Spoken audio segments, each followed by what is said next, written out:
Sasa siku ya leo ninataka tugusie, kwa sababu muda unaweza usitoshe kuangalia kila kitu, lakini nitagusia mafungu mawili, 34 na 35 itakuwa tafakari yetu ya leo. Lakini ndani yake Yesu anazungumza namna ya kujiandaa. Hapo juu alikuwa anaongelea habari ya dalili zile, ishara zile, pamoja na mambo ambayo yatatokea kabla ya ujio wake. Lakini katika fungu la 34 na 35 Yesu anakuja na suluhisho la namna ya kuishi kwa hekima katika kipindi hiki tukimsubiri yeye.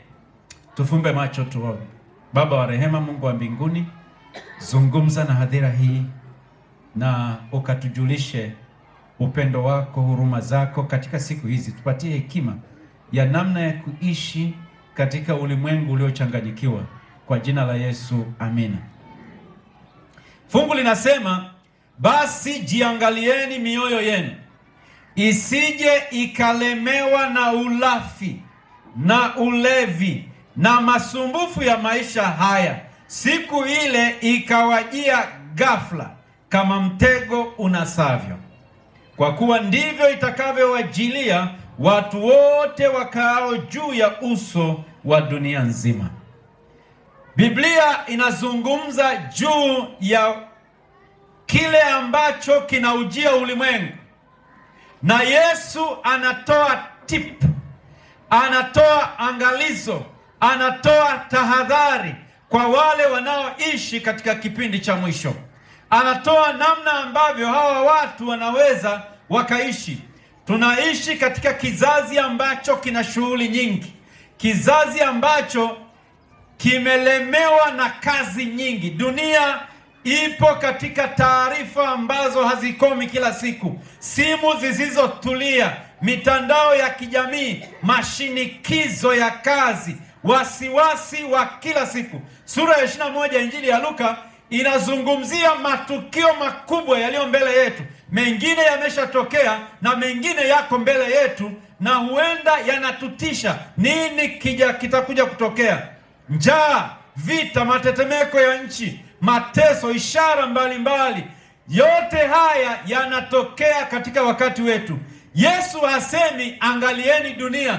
Yesu hasemi angalieni taarifa. Yesu hasemi angalieni mitandao ya kijamii kuhusu mambo yanayotokea. Yesu anasema angalia moyo usilemewe.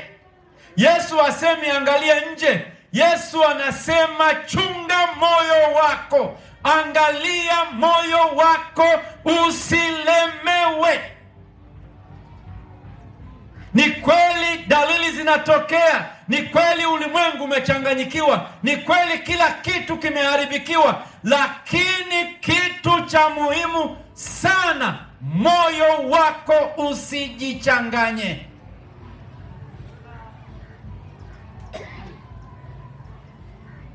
Hii ndiyo siri ya kujiandaa kwa ajili ya ujio wa Yesu. Mtu anaweza kujua unabii wote wa Danieli, wa Ufunuo, maandiko, dalili za siku za mwisho, akakuhesabia nyota zilivyoanguka, na vita vinavyopiganwa Ukraine, vita vinavyopiganwa kule Iran, vita katika nchi ya Kongo, sehemu mbalimbali, watu wanavyokufa, watu wanavyochinjana, jinsi ambavyo ulimwengu umechanganyikiwa. Lakini nataka nikuambie, hatari kubwa haipo katika yale mambo yanayotokea. Hatari kubwa ipo katika moyo wangu. Unayachukuliaje hayo na unajiandaaje? Ninajiandaaje? Maana yake Yesu hapa anatumia neno jihadharini, jiangalieni, wekeni tahadhari, endeleeni kuwa waangalifu, kuweni macho kila wakati. Linda maisha yako kwa uangalifu. Elekezeni fikra zenu kwa Mungu pasipo kulegea. Anasema jihadharini. Angalieni moyo wako usichukuliwe na maudanganyifu hayo. Usikubali kujichanganya. Usisome taarifa ikakuteka. Usiangalie yale mambo yanayoendelea yakachukua attention yako, yakachukua mwelekeo wa namna ambavyo ungalimwitikia katika ile taarifa. Anasema angalieni. Ukiangalia sarufi ya neno lilivyotumika pale, ipo katika kile tunachoita present imperative. Hii inaonyesha kwamba Yesu hakuwa anazungumzia tukio la siku moja, bali mtindo wa maisha. Kwa maana mengine, Yesu alikuwa anasema kila siku jilindeni, kila siku kagueni hali ya moyo, kila siku kagua moyo wako unabebwa, moyo wako unatekwa. Kila siku angalia, maana shetani anarusha mtego mmoja baada ya mwingine katika mitandao ya kijamii, katika tamthilia, katika mambo yanayoendelea, biashara zetu za kila siku. Shetani anarusha kamtego taratibu, akitaka akunase wewe, maana anataka moyo wako uelekee huko. Ni rahisi sana kuona makosa ya wengine kuliko kujichunguza wenyewe. Ni rahisi kufuatilia habari za dunia kuliko kufuatilia habari ya moyo. Ni rahisi sana. Taarifa za nje ni rahisi sana. Lakini ni mara ngapi nimetulia na kusema ngoja nisimamishe kila kitu leo, nakagua maisha yangu. Maisha yangu ya ibada yakoje? Mahusiano yangu katika familia yakoje? Ushiriki wangu katika kazi za utume ukoje? Moyo wangu umejiandaaje kama leo Yesu angalikuja katika uhai nilio nao? Je, ninaweza nikawa tayari? Yesu anasema jihadharini. Kwa sababu gani? Vita vikubwa kabla ya kurudi kwa Yesu sio vita vya kimataifa, sio vita vya kitaifa, sio vya Kongo, sio vya Russia, sio Marekani na Iran, sio vya Israeli na Mashariki ya Kati. Vita vikubwa ambavyo vinapiganwa kabla Yesu hajarudi ni vita ndani ya moyo wa mwanadamu. Na Ellen G. White anasema katika ukurasa wa 43 Steps to Christ, anasema vita dhidi ya nafsi ndivyo vita vikubwa kuliko vyote vilivyowahi kupiganwa. Sio bomu la atomic lililorushwa katika miji ya Nagasaki na Hiroshima, wala hivyo sio vita vikubwa. Sio vile vita vikuu vya dunia vya kwanza katika mwaka wa 1918 na 19. Sio vile vita vikuu vya pili vya dunia mwaka wa 1940 mpaka 45. Hivyo sio vita vikubwa. Vita vikubwa vilivyowahi kupiganwa ni vile vita vilivyo katika nafsi ya mtu mwenyewe.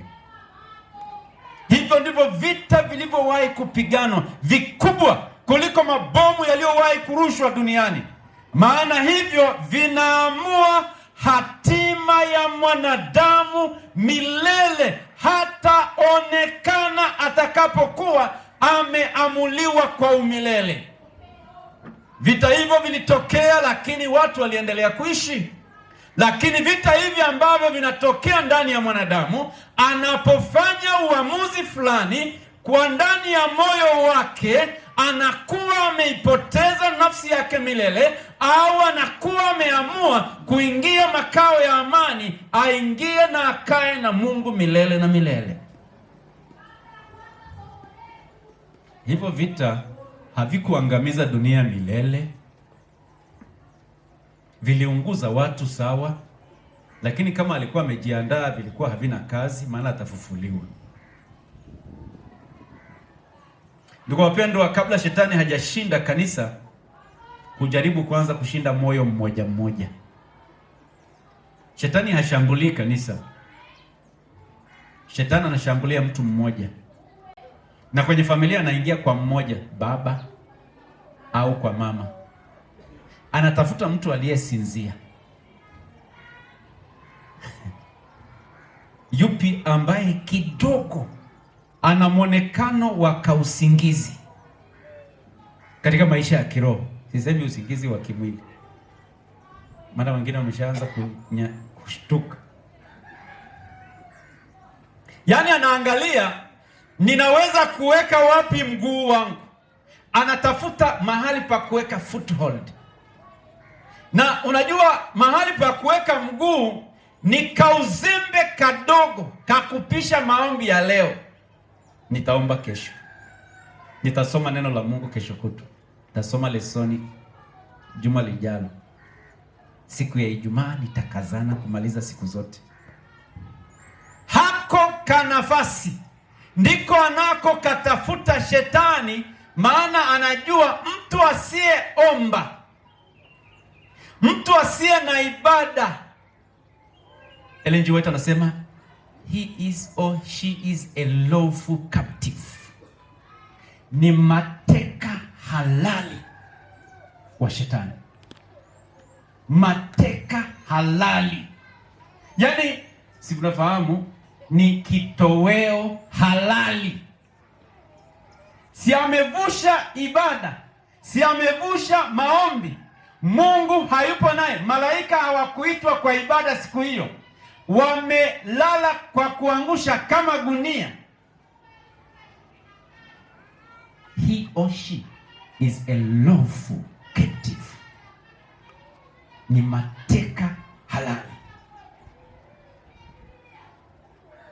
Anasema mioyo yenu isije ikalemewa. Kulemewa maana yake kuwa mzito, kupoteza uchangamfu, kufa ganzi. Unajua kuna ganzi ya kiroho. Mzee wa kanisa ameshika maiki anahubiri, watu wanaangalia, atamaliza saa ngapi? Kuna wali unanisubiri. Alafu leo tumpika kuku, ninaangalia ule mguu utaangukia nani? Leo nimetengeneza ka juisi. Yaani uko kanisani unafikiria juisi.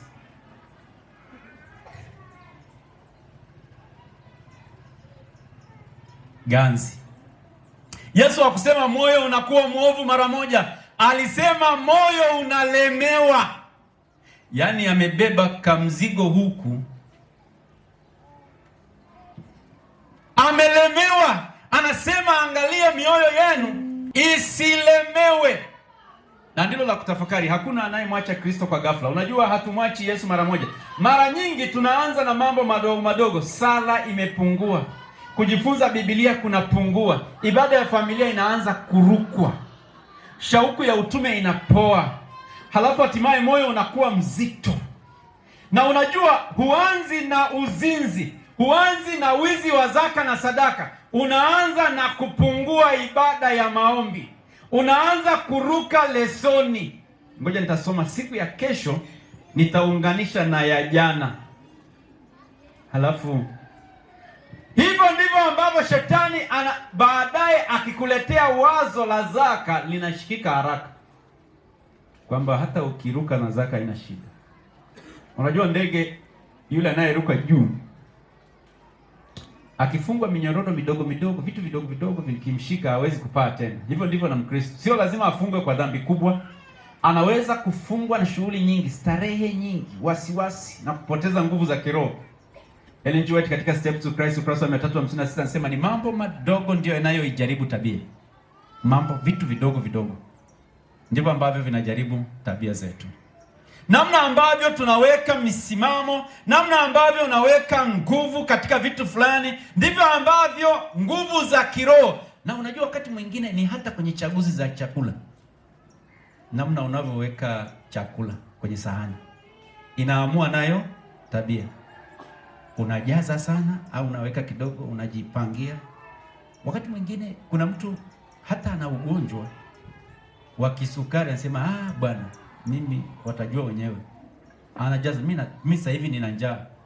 Mambo ya ugonjwa na nini wasinipimie. Kifo ni kifo tu.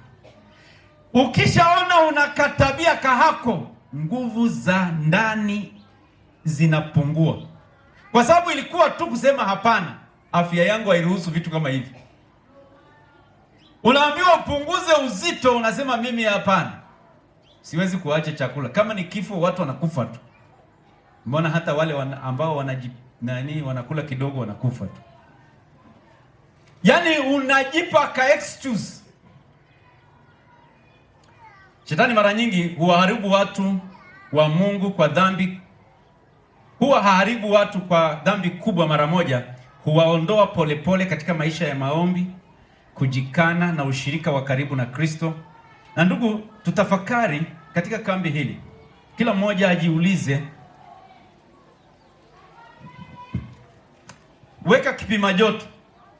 Je, moyo wangu bado una shauku ile ile niliyokuwa nayo wakati nimempokea Yesu? Je, bado ninatamani neno la Mungu kila siku, au moyo wangu umeanza kulemewa na mambo ya dunia?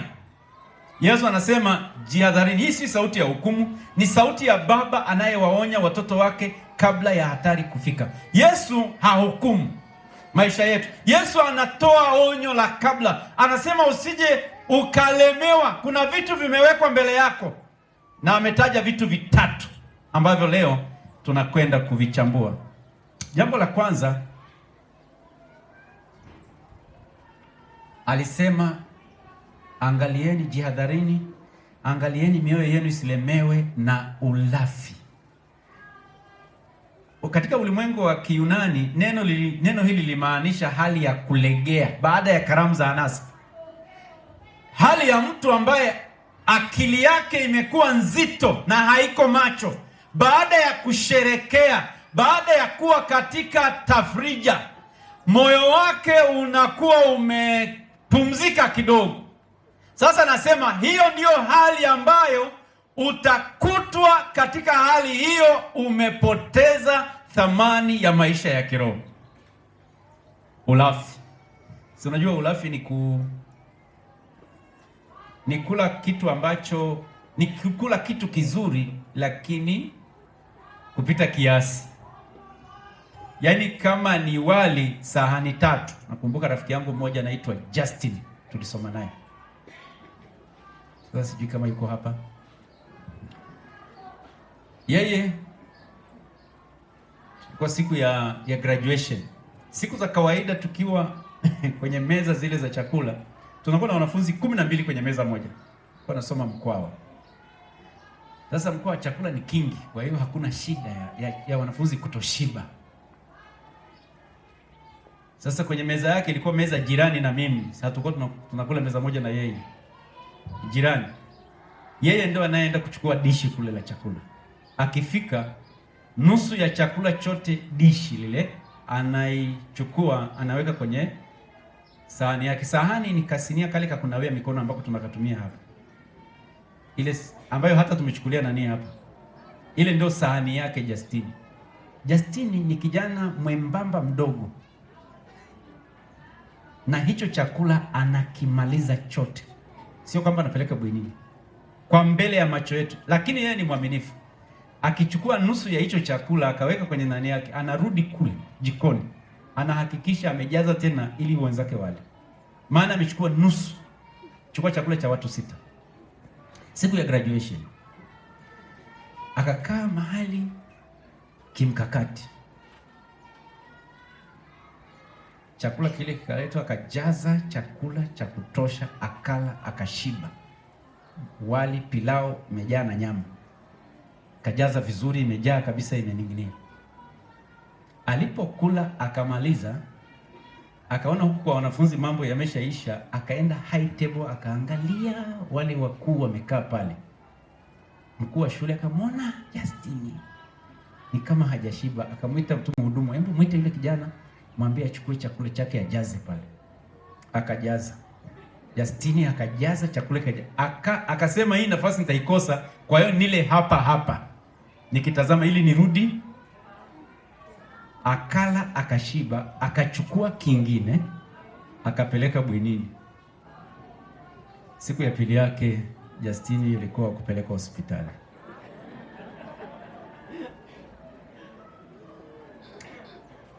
Biblia inasema angalia tusilemewe na ulafi. Alikuwa tu swala la kunywa pombe, bali maisha ya kujistiri na anasa, starehe, mpaka mtu anapoteza umakini. Hicho ndicho kitu ambacho kinazungumzwa hapa. Yaani kwamba unajiachia kiasi kwamba hata unasahau uko wapi, unafanya nini na nini kinaendelea katika ulimwengu wako. Biblia inasema angalia tusije tukalemewa na ulafi. ulafi.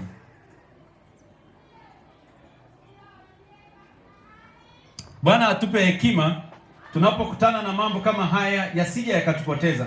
Katika maana ya kiroho, Yesu anaonya dhidi ya kila kitu kinachopooza uwezo wetu wa kumsikia Mungu.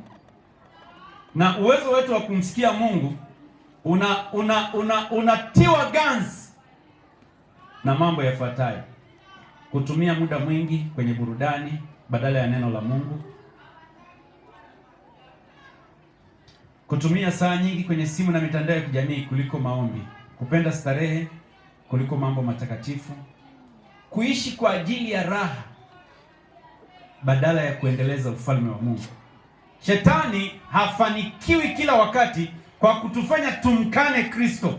Yaani shetani sio kwamba anafanikiwa kuwakuta Waadventista wanasema sisi hatumtaki Yesu. Anafanikiwa kwa Wakristo ambao wanasema wanamkiri Yesu, lakini maisha yao wanayaweka upande mwingine.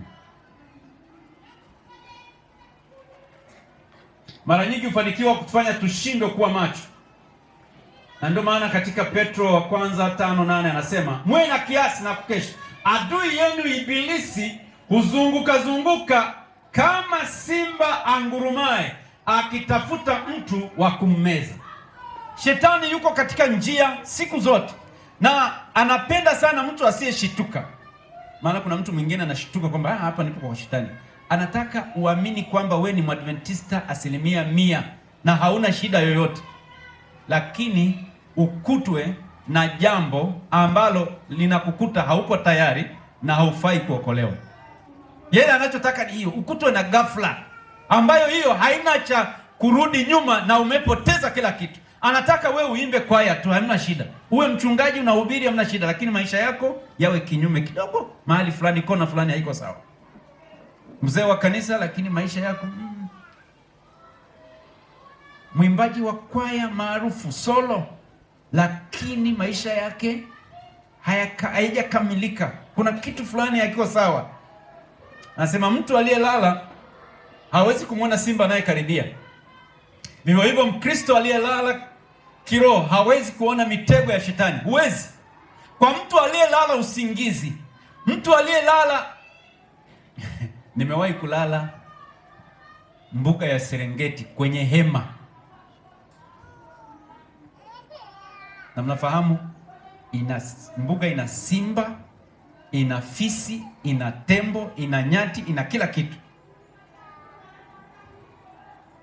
Sasa usiku saa 9 hivi nilisikia sauti.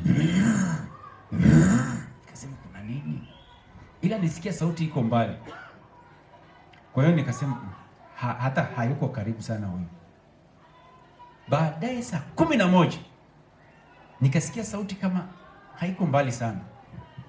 Wale watu tulipoamka asubuhi wakasema wale asubuhi walikuwa hapo karibu na hema. Na walisema usitoke nje. Hema lenyewe ni la kugusa tu hivi tayari umeshali haribu. Lakini anasema usitoke nje. Hata nisipotoka nje, kuna yani hata pale ndani hatuko salama. Maana hakuna chuma, hakuna ukuta, akigusa tu hivi aishaingia.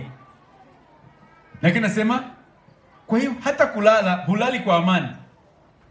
Ni wenzako wako hapa wanatafuta wakae huko porini.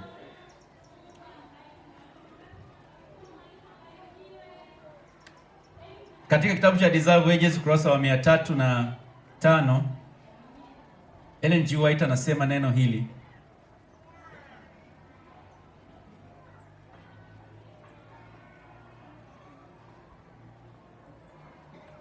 mtumishi wa Mungu anaonya jambo hili.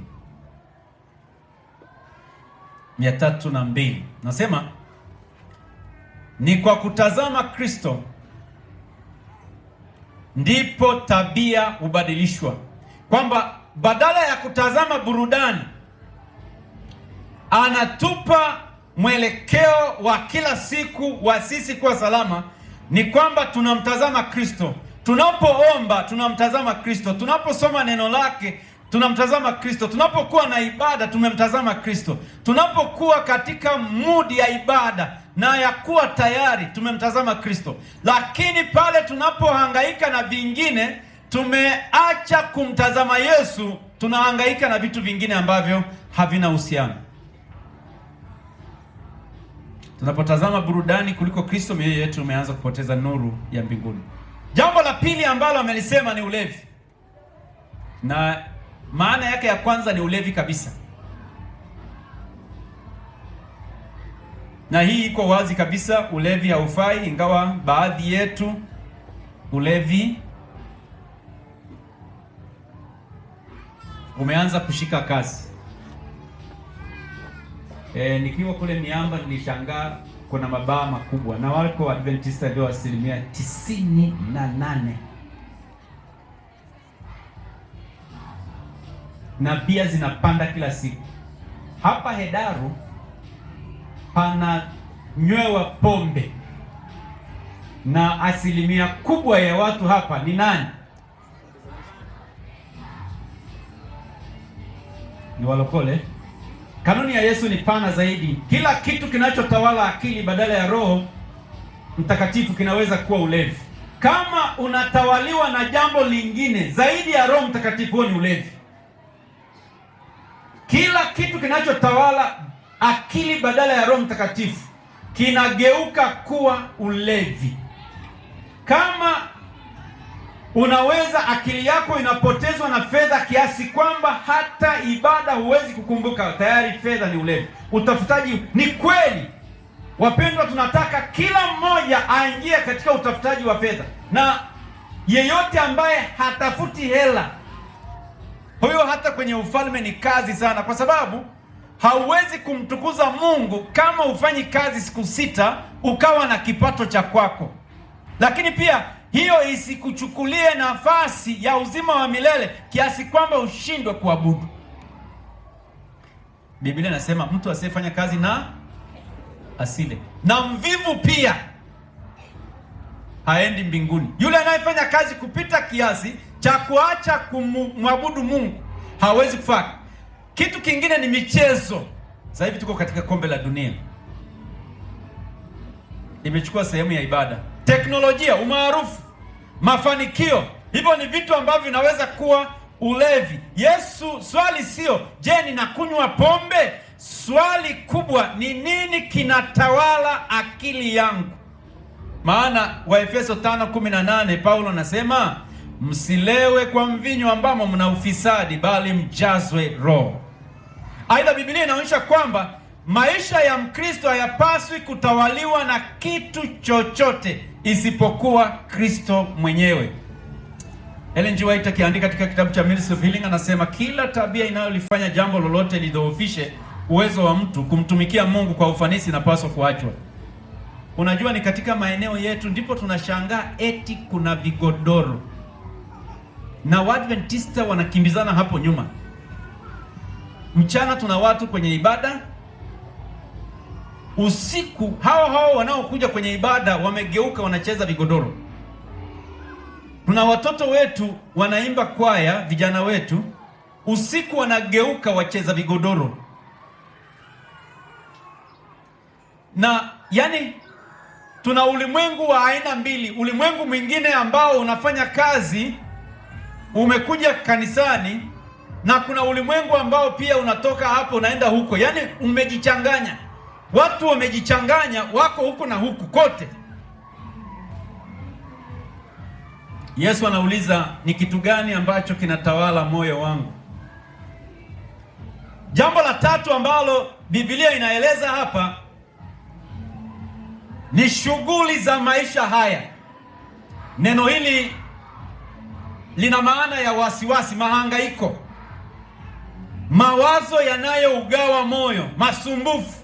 Asili ya neno hili linaonyesha hali ya mtu ambaye mawazo yake yamegawanyika vipande vipande. Yesu hafundishi tusifanye kazi, anatufundisha tusiruhusu kazi zituondoe kwa Mungu. Leo watu wengi hawajamkataa Kristo, lakini hawana muda wa ibada, kujifunza sumbufu ya maisha haya. Na anaposema maisha haya, kila siku duniani kuna kitu ambacho tunakifanya, kuna kazi, kuna biashara, na vyote hivi ni muhimu, elimu, familia, lakini hakuna hata kimoja kinapaswa kuwa muhimu kuliko wokovu wako. Yaani ni kweli tunasoma, lakini isichukuliwe kwamba unaposoma hauwezi kusoma hata neno la Mungu, hata ibada umeacha, unafanya kazi, uko kwenye familia, uko kwenye nini, na hata ungesema uchungaji. Yaani mimi kuandaa huduma ya hotuba isiniondoe katika ibada yangu binafsi, kwa sababu kuandaa hotuba sio ibada. Ibada ni ile mimi na Mungu na roho yangu nikimimina mbele yake, kwamba usalama wa nafsi yangu ni nini kwa mimi kuokolewa. Ndio maana Yesu anasema utafuteni kwanza ufalme wake na haki yake, na tatizo sio kazi nyingi, tatizo ni kuchukua nafasi ya Mungu. Wengi wanaodai kuwa wanangojea kurudi kwa Bwana wetu kwa haraka wanazidi kufanana na ulimwengu. Ni huzuni. Hasa ngoja niwaambie wapendwa, hivi unajua meli haitazamiwi kuzama kwa sababu iko baharini. Meli huzama pale bahari inapoingia ndani yake. Sijui kama nimeeleweka. Wangapi wamenielewa? Mpunga mkono. Wengine hamjanielewa. Hebu walionielewa wapunge mkono. Walinde na yule yaani kwamba Yesu hakuomba mimi nitolewe duniani. Alisema watembee duniani ila wawe na kinga, mwovu wasiwaguse. Kuna kijana mmoja alikuwa akitembea huko kwenye basi Mwadventista, kutana na mzee mmoja mchawi. Hiyo ni Amerika ya nani? Hicho kisa sijajua kama kile kitabu cha Thubutu Dai Zaidi naweza kuwa ameandika au kile cha Kiingereza, kwa sababu hiki kinaweza kifupi. Akasema hivi, kisa kinasema kwamba walisafiri kwa mwendo mrefu, kijana amekaa pembeni ya huyu mzee. Ile mzee akamwambia, baada ya mazungumzo ya muda mrefu, akamwambia kijana,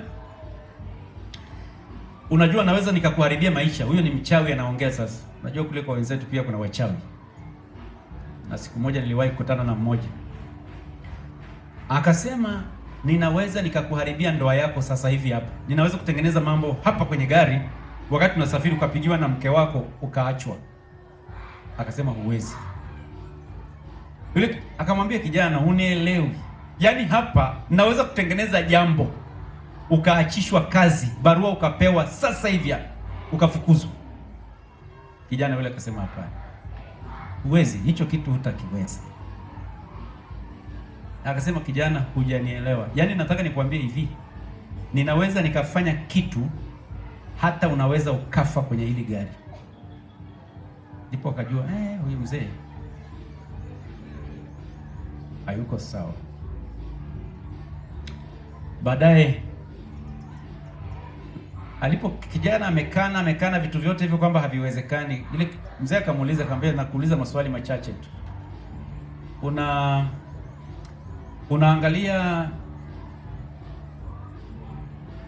tamthilia? Yule kijana akasema hapana, sina muda wa tamthilia, mimi ni Mkristo. Asema unaangalia miziki hii ya kizazi kipya na nini? Akasema hapana. Akamwambia kijana, nataka nikuulize, umewahi kutazama picha za ngono kwenye simu yako? Kijana akasema hapana. Akasema okay, siwezi kukufikia kama hujagusa hivyo vitu. Lakini kama ungalikuwa umewahi kugusa hivyo vitu nilivyovisema, miziki, tamthilia, picha za ngono umetazama, huna kinga yoyote. Ninaweza kukufikia, nikakurarua, nikakufanyia chochote. Sasa Mungu anaposema linda moyo wako, ana maana ya usichanganywe. Usikubali dunia ihame moyoni mwako. Adui anaweza kufanya chochote kama unagusa vitu ambavyo vipo katika ufalme wake. Yesu anatuomba, hakutuomba tuiache dunia, anatuomba tusiruhusu dunia itutawale. tunapokaribia mwisho wa historia ya dunia, adui hatatumia mateso, atatumia shughuli nyingi, starehe, wasiwasi, ili kutufanya tusiwe tayari wakati wa ujio wa Yesu. Ndio maana Biblia inasema linda moyo wako kuliko uyalindayo, maana ndiko zitokako chemichemi za uzima. Mithali 4:23. Na anasema ili siku ile isije ikawajia ghafla kama mtego unasavyo unaowanasa wale wote wakaao juu ya nchi. Mtego ina maana ya kitu kisichotarajiwa, ni mshangao mkubwa, lakini wale ambao mioyo yao imelemewa hawatazitambua mitego hii ikiwa wazi mbele yao. Kurudi kwa Yesu kutakuwa ni mshangao kwa wale waliolala, kwa wale walio macho kutakuwa ni utimilifu wa tumaini lao. Lakini ndugu, ninyi hamko gizani hata siku ile iwakute kama mwivi, anasema Paulo katika Wasalonike wa kwanza 5:4. Mkristo anayesali kila siku haogopi kuja kwa Yesu, ametarajia, ni ombi lake la kudumu, ndilo tumaini ambalo amelisubiri, na yeye hatishwi na huo ujio, anasubiri ujio huo kwamba utokee, na mitego hiyo na tanzi za adui hazina chochote.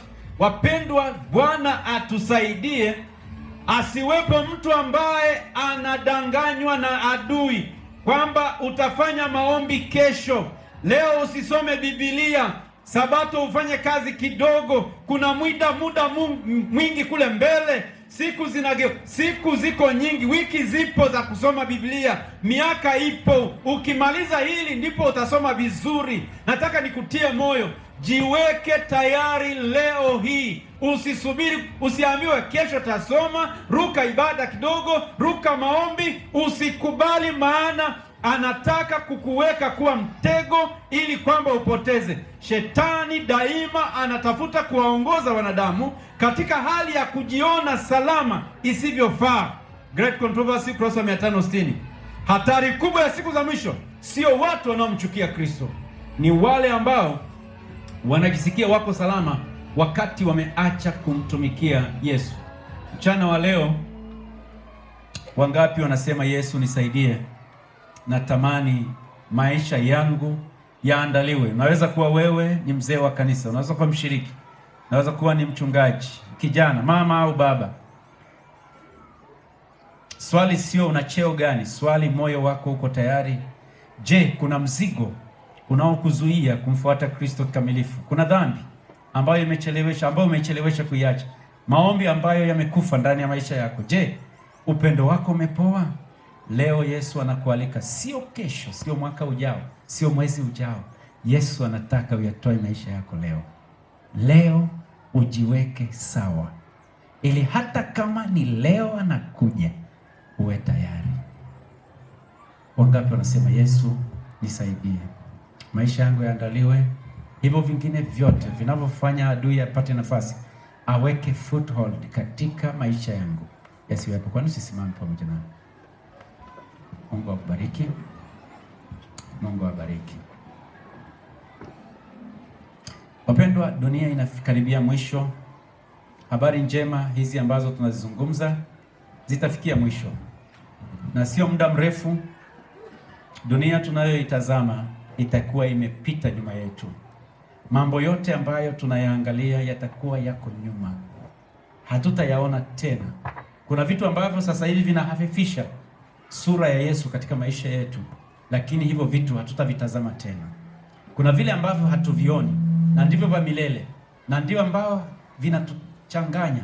Tunaona tunavyovitazama ni vizuri, lakini ndio vitu ambavyo ni vya muda.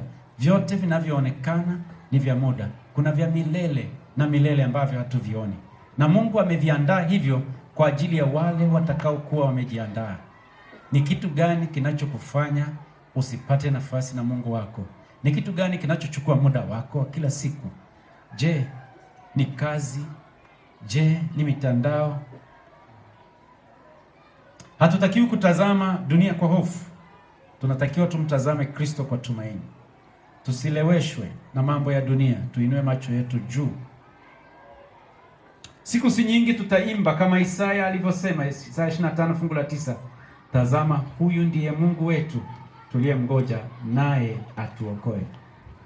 Mungu amjalie kila mmoja wetu nafasi ya kuwepo katika makao ya milele. Hata kama kambi hili litakuwa ni kambi la mwisho kwa mmoja wetu.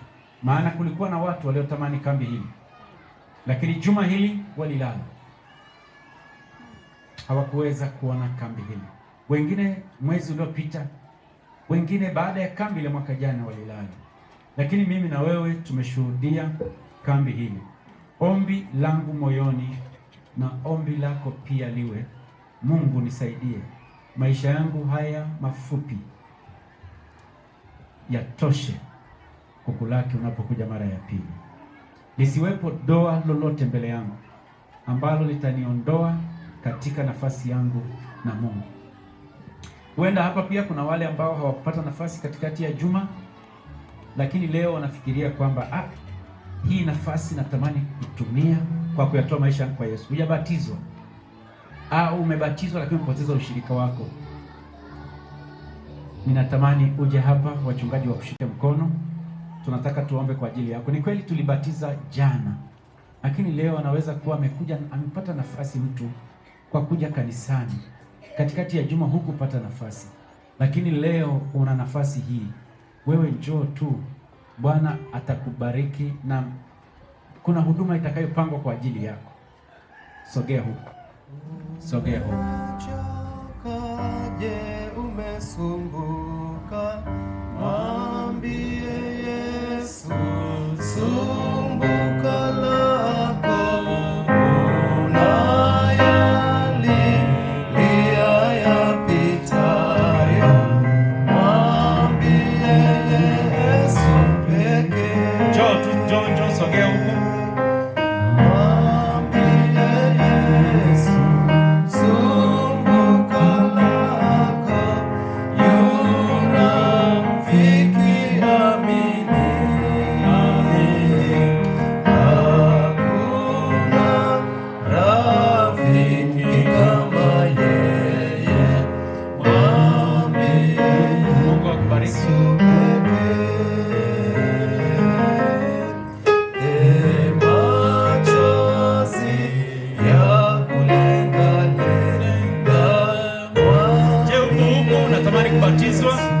Sogea mbele, maana tunatamani kusikia ukitoa maisha yako kwa Yesu. Sogea tu. Sogea. Kama unatamani kubatizwa, kupoteza ushirika, kama ni mshiriki lakini uko katika darasa la ubatizo, sogea hapa tuandae ubatizo kwa ajili yako.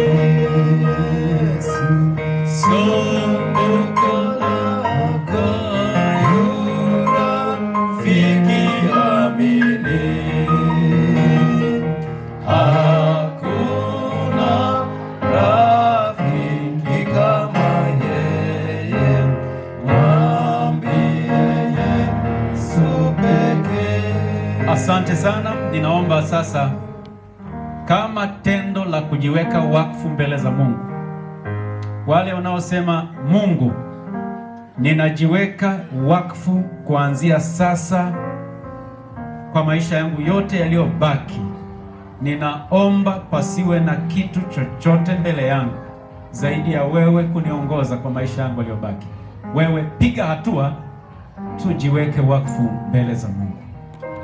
Kama unajiweka wakfu mbele za Mungu, pasiwe na doa lolote mbele yako tena kati yako na Mungu.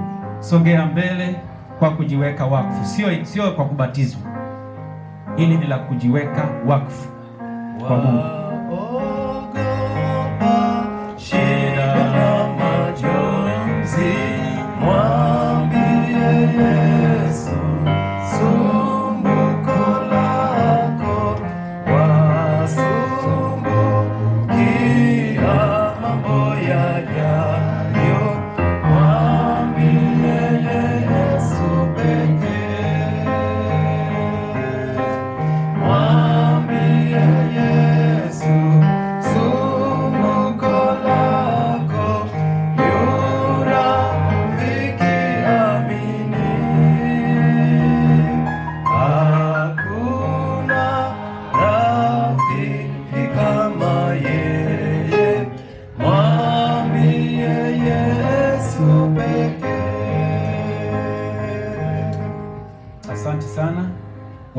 Unajua, nataka niwaambie, Mungu anasikia huzuni pale tunapokuwa washiriki wasanii.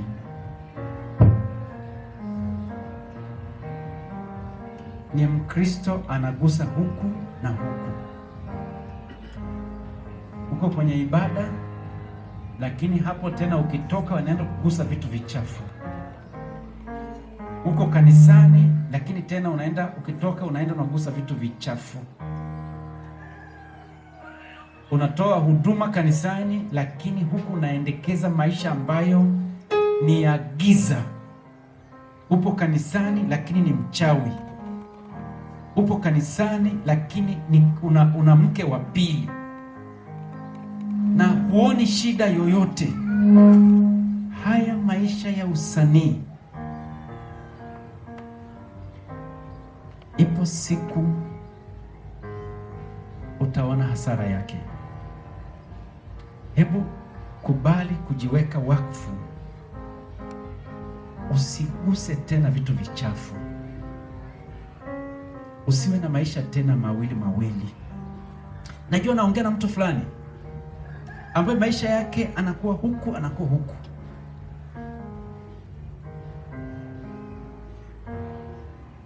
Na hapa mahali sio pazuri sana pa kukuza imani. Hedaru sio sehemu nzuri sana ya kukuza imani yetu ya Kikristo, maana pamechanganyika sana vitu vingi. Hata unaweza kuona ni shida kukuza mtoto hapa, maana kila siku anasikia stori ya hivi na hivi, vitu viko hivi vinachanganyika, na watu ni washiriki hapo kanisani wamejaa.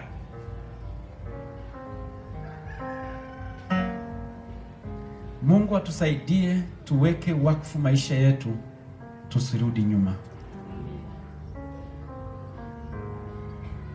Basi tuombe. Baba wa rehema, Mungu wa mbinguni, mikononi mwako tunajiweka tena. Ni katika juma hili tumeona jinsi ambavyo tunaweza kupoteza umilele kwa sekunde moja tu. Lakini tunakusihi Baba yetu, leo tumekuja, tumejiweka wakfu upya. Tunaomba uturehemu. Maisha yetu ya nyuma, Mungu, usiyakumbuke tena. Maisha ya giza, maisha ambayo yalikuwa yamechanganyika dunia, na wakati tulikuwa tumevaa vazi la Kikristo, tunaomba Yesu utuokoe. Kabla ulimwengu hauja tuona katika aibu yetu nzima, ninaomba Yesu tufunike na haki yako. Samehe uovu wetu, tengeneza maisha yetu ya ndoa, tengeneza maisha yetu ya uchumi, tengeneza maisha yetu ya afya. Wale wanaougua katika maisha yao, Baba, ponya watoto wako. Wale wanaolia kwa ajili ya mahusiano yaliyolegea, Baba, watu wako wamekulilia kwa juma zima. Wengine watoto wao wametanga mbali, wengine watoto hawana kazi, wengine maisha ya uchumi yamekuwa na changamoto. Baba wa rehema, ninaomba uwatembelee watoto wako na kuwabariki. Baba, ninaomba wakumbatie watoto wako. Baba, ninaomba asiwepo mtu anayeondoka na hatia, maana watoto wako wamekuja katika kambi hili ili wakawekwe huru. Ikiwa kuna mmoja alikuja na uchawi, Baba, ninaomba umweke huru. Ikiwa kuna mmoja alikuja alikuwa ameshika vitu vichafu hata usiku wa leo, Baba wa rehema, ninaomba dhambi hiyo isihesabiwe tena juu yake. Baba, ninakuomba watoto wako waandae hawa waliosimama hapa, adui asiwaguse tena kwa vitu vichafu. Na ikiwa kuna mmoja amedhamiria moyoni mwake, Baba, tia muhuri maamuzi yake kwa ajili ya umilele. Ninakuomba Mungu wa mbinguni, siku ile unapotokea upande wa mashariki, Yesu, ninaomba kundi hili lote katika kambi hili waliokanyaga kambi hili la 2026, kundi hili lote lisimame mbele yako kwa ajili ya umilele. Asiwepo atakayerudi nyuma, asiwepo atakayegeuza kisogo mbele yako. Baba, ninaomba uwashikilie mikononi mwako, adui asipate nafasi katika mioyo ya watoto wako. Ninaomba Mungu uwapiganie watoto wako katika mwendo uliobaki. Hebu kila mmoja ukampiganie katika nafasi yake. Kuna wale wanaotafuta mahitaji yao, Baba ukawajazie. Kuna wale ambao ni wajane, wanahitaji msaada wako, Baba uwakumbuke katika maisha yao. Kuna wale watoto wanaotamani kuendelea na masomo, Mungu wafanikishe, wafanikiwe katika masomo yao, lakini wasikusahau. Wale ambao wanatafuta miradi yao kuipanua iwe mikubwa, Baba panua miradi ya watoto wako, wafanikiwe na waweze kuisimamia kazi yako pia. Wakumbuke kuwa waaminifu kukurudishia sehemu ya 10 kwa ajili ya kuandaliwa milele. Lakini Baba, watoto wako wakitoka kambi hili watakuwa na kazi mbalimbali za utume. Baba uwasaidie kila mmoja, kila aliye na nafasi katika kanisa kufanya kazi fulani. Baba mbariki. Bariki mtaa huu na mchungaji wa mtaa na wazee wa makanisa. Bariki wageni wote waliotutembelea, kwaya zote. Baba uzisimamie, asiwepo anayerudi nyuma. Na ikiwa Baba kwa namna moja ama nyingine kuna mmoja maisha yake yakakoma, Baba ninaomba maisha yake yawe yameandaliwa kabla ya muda huo. Asante kwa kuwa utatukumbuka katika ufalme wako, na asante kwa sababu utatutunza kwa umilele. Kwa jina la Yesu tumeomba na kushukuru, amina. Bwana wabariki.